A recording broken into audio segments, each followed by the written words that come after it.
Apa itu manhajus salaf? Metode beragama generasi salaf. Siapa itu generasi salaf? Rasulullah SAW dan para sahabat beliau radhiyallahu anhum ajmain.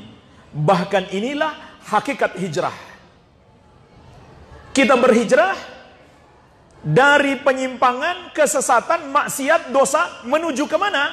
Menuju kepada manhajus salaf. Barang siapa yang tidak berhijrah ke sana, hijrahnya gagal. Atau dengan kata lain, sebenarnya dia belum berhijrah. Atau belum sukses dalam berhijrah. Karena jemaah sekalian, berhijrah ke manhajus salaf, metode beragama generasi salaf, inilah kunci menggapai ridho Allah. Dan inilah kunci agar kita berjalan di jalan yang lurus. Dan ini adalah kunci pintu masuk surga. Sebagaimana Allah kabarkan dalam surat At-Taubah ayat ke-100. Was-sabiqunal awwaluna minal muhajirin wal ansar walladzina taba'uhum bi ihsan radhiyallahu anhum wa radu an. Dan orang-orang yang pertama masuk Islam dari kalangan sahabat al-muhajirin dan sahabat al-ansar, dan orang-orang yang mengikuti mereka dengan baik, maka Allah ridho kepada mereka dan mereka pun ridho kepada Allah. Wa a'adda lahum jannatin tajri tahtaha al-anhar khalidina fiha abada. Dan Allah telah menyiapkan untuk mereka surga-surga yang mengalir di bawahnya sungai-sungai, mereka kekal di dalamnya selama-lamanya.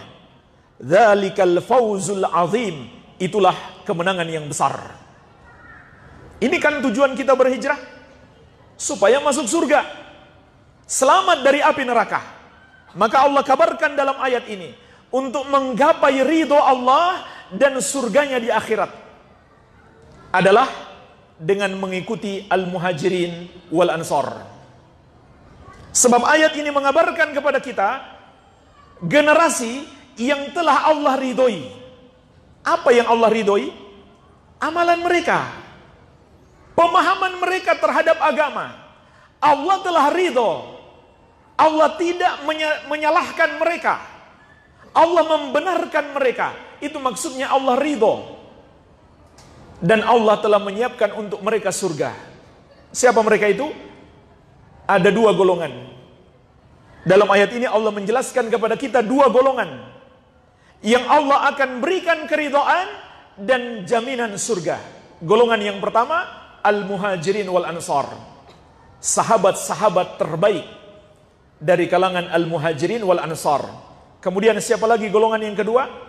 Walladzina taba'uhum bi ihsan, orang-orang yang mengikuti mereka dengan baik. Ini berlaku sampai hari kiamat. Maka jemaah sekalian, berdasarkan ayat ini, tidak ada jalan menggapai keridhaan Allah kecuali mengikuti jalan mereka. Generasi salaf, generasi sahabat Nabi Muhammad SAW, nggak ada jalan lain. Kalau kita mengambil jalan yang lain, maka kita akan tersesat. Kita akan masuk di dalam golongan 72 yang sesat. Sebagaimana dalam hadis tentang perpecahan umat, Rasulullah SAW bersabda, "Wasataftariqu ummati ala 73 firqah, kulluha finnar illa wahidah." Umatku akan terpecah menjadi 73 golongan. Semuanya di neraka kecuali satu. Maksudnya semuanya salah, semuanya sesat, kecuali satu yang benar. Sahabat bertanya, "Ya Rasulullah, siapa satu golongan yang benar itu?"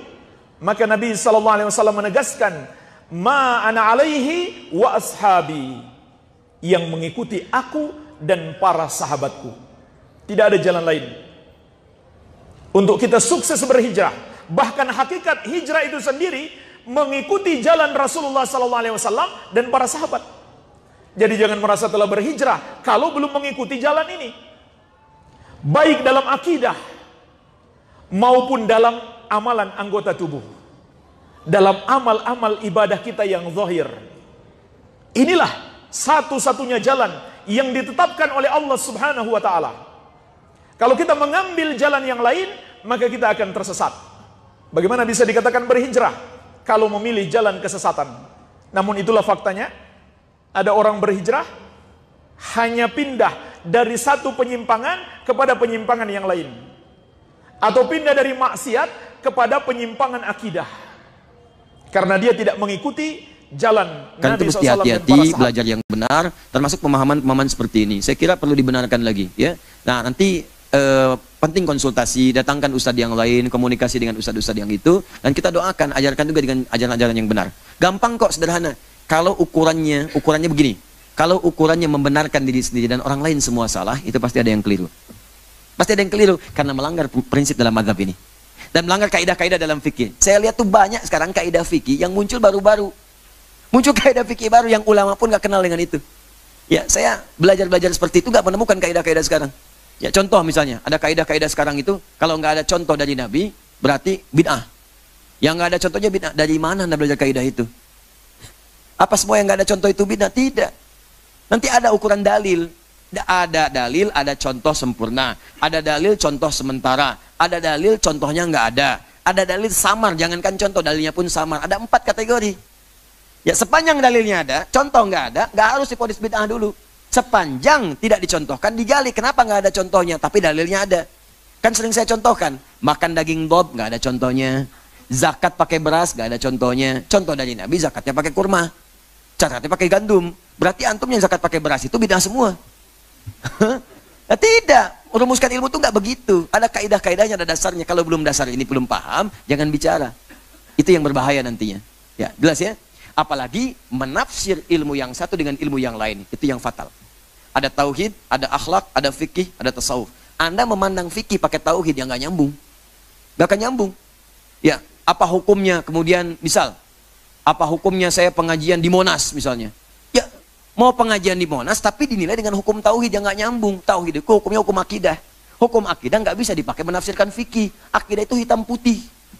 Hitam putih, nggak ada abu-abunya. Kalau fikih itu pilihan. Nah, tarihil ahkamul khamsah. Pilihannya pasti satu di antara 5. Bisa halal mubah, bisa tarik ke kiri makruh, kiri lagi kemudian haram, ke kanan sunnah, kemudian langsung menjadi wajib. Ya, bisa sunnah, bisa wajib, tengah-tengahnya mubah. Ke kirinya bisa makruh, bisa haram. Kapan itu menjadi mubah, makruh atau haram? Kapan kemudian naik jadi sunnah? Kapan naik jadi wajib? Tergantung pada kondisi hukum yang menyebabkan itu dihukumi demikian. Disebut dengan ilat namanya. Jadi kalau belum paham ilatnya nggak bisa.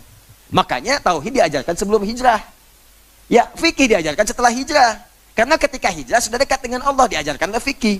Makanya kalau ada orang yang menghukumi dengan tauhid, belajarnya tauhid, menghukumi masalah fikih, pasti orang itu belum hijrah. Belum hijrah, karena masih belajar di tahap-tahap awal, belum mengerti tentang hukum-hukum fikih. Ya, paham ya?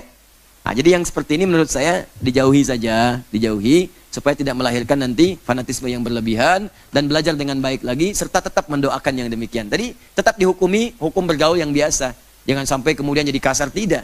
Ya, teman-teman bergaul, saya tidak pernah mengajarkan Anda mencela orang. Walaupun ada yang mencela saya, nggak apa-apa, mungkin belum tahu. Saya aja memaafkan, kenapa Anda mesti ribut? Saya memaafkan, kenapa Anda mesti ribut? Allah dicela. Ya innallaha thalithu tsalatsa. Orang kafir mengatakan Allah ada 3, itu kan celaan kepada Allah. Malaikat dicela, Rasul dicela, orang soleh dicela, sahabat dicela, tabi'in dicela. Anda Tuhan bukan, malaikat bukan, Rasul bukan, Nabi bukan. Ya kan? Sahabat bukan, tabi'in bukan. Terus gak mau dicela. Itu mustahil, mustahil.